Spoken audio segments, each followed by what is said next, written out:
Servus Männer, it's Red Pill Germany again. I just watched the live debate between President Donald Trump and former Vice President Joe Biden.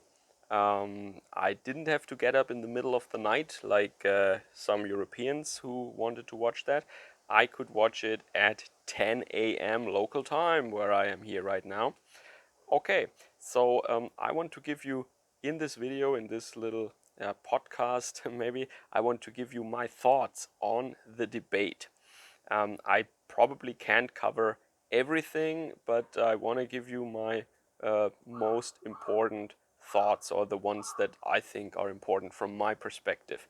So, first of all, I want to say something generally about the style and the impression that I got of the two candidates and of the debate, and then I want to go into some more specific points. But before we start here, allow me to briefly thank my supporters and my subscribers. Without you, I couldn't do what I'm doing here. Like, share, and subscribe if you want to see more of that. Leave a comment down below if you want to let me know what you think about that. And if you want to support my work in other ways, you can do so via PayPal directly or via Patreon or Subscribestar. Links down in the description below. Every little bit of help or more is greatly appreciated, of course. So let's get into it. First of all, I was a little bit shocked but not surprised about the general quality of the debate. I mean, I expected, and everybody expected, that it would be confrontational and aggressive, especially from the side of Donald Trump. But I think Biden did a good job at also charging and being aggressive, and also using name calling and all that stuff, which Donald Trump often does. So that was to be expected, but it got actually a little tedious to just, listen to three men, like the two candidates and the moderator, to just talk at the same time. This is something that I always criticized about political discussions, public discussions, like in political talk shows or TV programs in Germany. Because in Germany, debate culture is horrible. Everybody interrupts everybody. They all speak at the same time. It's horrible. The moderators are usually weak. Here I have to say, the moderator wasn't weak. He tried his best, to reprimand those two, and I think roughly my impression was that 2/3 of it was from the side of Donald Trump, where he interrupted, or where he wouldn't let the Biden finish and all that stuff. Yeah, so it was both, but it was a little more on the side of Donald Trump, which he actually admitted himself. He says, yes, it's more from my side, but he's doing it too. So yeah, that was honest. But it was actually tedious. It wasn't nice to follow this. I would have hoped that you get a little more uninterrupted time, because I think that maybe Biden would have even made a mistake here or there had Trump just let him finish, like hang himself with his own rope or something like that, I think you call that. But so I was a little bit disappointed by that, because back when I grew up, Anglo debates were always very nice for me, because they let each other finish at least more than German debaters in the political sphere used to do. But okay, I'm not surprised, but it was not really nice. And I have to say, because I already said, the moderator from Fox News, he actually did a great job, I think. He tried his best to really make sure that the other person can also answer, that they can finish. He had to be really tough against Donald Trump, which he did. And I also think the questions were predictable. There was nothing in there that surprised me, and you could have prepped easily for that. I mean, if you honestly prepped for this kind of debate, those would be the questions that you have to have on your list. So there wasn't there wasn't anything in there that I wouldn't have expected. So the most important things is sometimes he just named a topic and then said, what are your ideas? What is your campaign based on? What would you do if you were the next president, or if you continue to be the president? What would you do in the next 4 years, or what would you do next? So that is all to be expected, like the economy, like the pandemic, like race relations, all that stuff. So no crazy questions. So even if some of those questions had been made um, uh, available for one or the other side in advance, which is unfair, and which they explicitly stated wasn't the case, it wouldn't have helped them much, because these questions were so predictable that everybody had to prep for them anyway. Okay, so I think overall, from the side of the organizers and of the moderator, it was a good job. I don't have any complaints here. Let me know down below if from my European perspective I have missed something, or if you disagree. I think that was well done. So I think Trump was behaving like I expected him to behave. As I said, very aggressive. Biden surprised me, actually. I would have thought that he would make more mistakes, that he would have some gaffes and some lapses here and there. I don't know what kind of substances they used, or what unholy incantations they used in order to keep his brain and his mouth functioning for these 1.5 hours, I think it was. But yeah, that was a positive surprise from Joe Biden, that he wasn't falling apart. I mean, once he was reminded by the host, I think, what the question was, because there was an interruption. I think that's fair enough. That's okay. So he wasn't completely without orientation, or speaking gibberish like I expected. I mean, he did it a little bit, but I mean, he's an old man too. So he made a better impression on me than I had expected. That's what I have to say about Biden.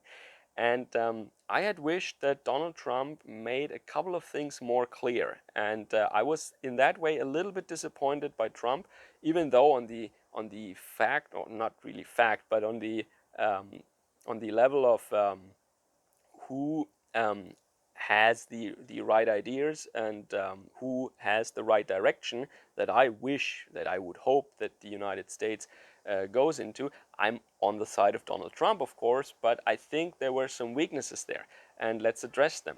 So what I found very interesting and very awesome of Trump is right at the beginning, when it was about the Supreme Court question. He just really dry and cut and dry answered, well, if president is elected for 4 years, we have, I'm the president, we have the Senate. There is no constitutional or other reason why we shouldn't do that. The Democrats in the past said so, RBG said so herself. The president is appointed for 4 years, we have the Senate, boom. And why the Democrats didn't do that in the past? Well, they didn't have the Senate. Simple as that, right? So it wasn't the same situation. Had they been in the same situation, they would have done the same thing. Boom. And Biden was just like, oh well, this is not decent. You should wait for the election. Yeah, okay, but that's not what's going on. This is not the facts. This is not the reality. The political reality is they have a window of opportunity, and they would be stupid if they didn't do that. That's the whole story. Boom. That was nice, nicely done. And there were a couple of or cluster of issues that I would like to sum up more or less as one, because it always boiled down to the same question. And so what I would like to group together, that is the economy, everything that has to do with jobs, and also taxes and the environment, and also the pandemic. All that in the end became one thing. It was a lot about numbers. If Obama did a better job on the economy, on putting people into jobs, on whatever, or if Trump had a more booming economy before the pandemic hit, all these questions. And then at the same time, Biden always said, oh, you cost, and even healthcare he lumped up into that in the following way. He said, you cost these Americans their healthcare because they lost their jobs. And they lost their jobs. And your economy crashed. You know, this is your economy that crashed. But at the same time, he says that Trump is responsible for 200,000 mortalities. Yeah, so what is it now? So what I would have liked for Donald Trump to have said is simply that. And this can be said very fast. It doesn't take a lot of explanation. He should have said, look, there are two extreme scenarios how you can react. One extreme is we quarantine everybody. Everybody's locked up in their little plastic bubble, and people who can work from home can work on their computers at home. All the other people cannot work anymore. Our economy would basically shrink down to virtually zero, and that's it. And that is the super safety, I'm very afraid of illnesses kind of approach. The other extreme approach is we completely ignore it. No social distancing, no masks, no rules, no lockdowns, nothing. We just live our lives as if it was the flu, where we also don't do almost anything. Okay, and you will then get different outcomes. You will have in scenario A, you will probably not many people will die from a disease then, from some kind of lung disease. And in scenario B, initially the economy wouldn't tank. Yeah, if you keep the country open, if you keep the economy running, but and I have to add that now, this is not something that they would have said in the discussion because it's clear, but I have to say this on my channel.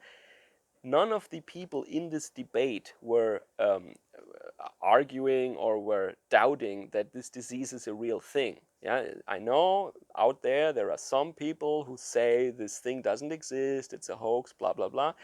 That was not really any position that anybody of these took. So it goes without saying for the framework of this debate that the disease is real and that the people who die from it actually die with or from it. But some people die from it, okay?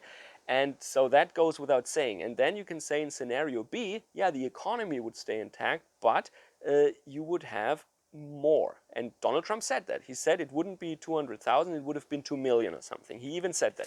But you have to decide if you are the man at the top, and by the way, he is just the head of the federal government. He is not controlling each state and each city. There are many things that are decided locally, also in the United States. It's a federal state, a federal yeah, it's the United States of America. It's not a centralized state like France or something. So that goes without saying also. So you have to decide what you want to do, and either you tank the economy in the extreme case, or you have a lot of victims then from this disease. And you have to find some middle ground. None of these extreme scenarios are appealing to most of the people, so you have to find a middle ground. And Biden was acting as if you could have had both at the same time, as if you could have done both extreme scenarios. And this was kind of the red line that went through his entire argumentation on all these very important points. Yeah, he always repeated, oh, you have to give the businesses what they need so that they can open up safely. What does that mean? What does that mean? Like a deep ocean diving suit for everybody with oxygen tanks on their back or what? I mean, come on, it's ridiculous. What I mean, either you open the economy or you don't. Yeah, you can't say, oh, you just have to give them what they need so that they can open up. Yeah, or schools, yeah, just give them what they need, give them what they need. Yeah, what do they need?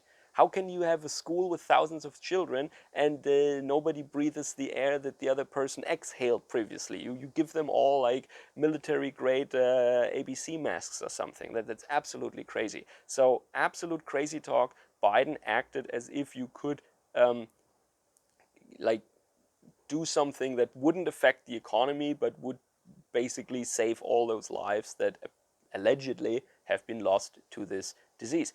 Absolutely nonsense, and he got away with it in this discussion for the most part, and Trump didn't really say, hey, what would you have done, A or B? Yeah, tank the economy or save all those lives? Or where is your middle ground? What would you have done? Huh?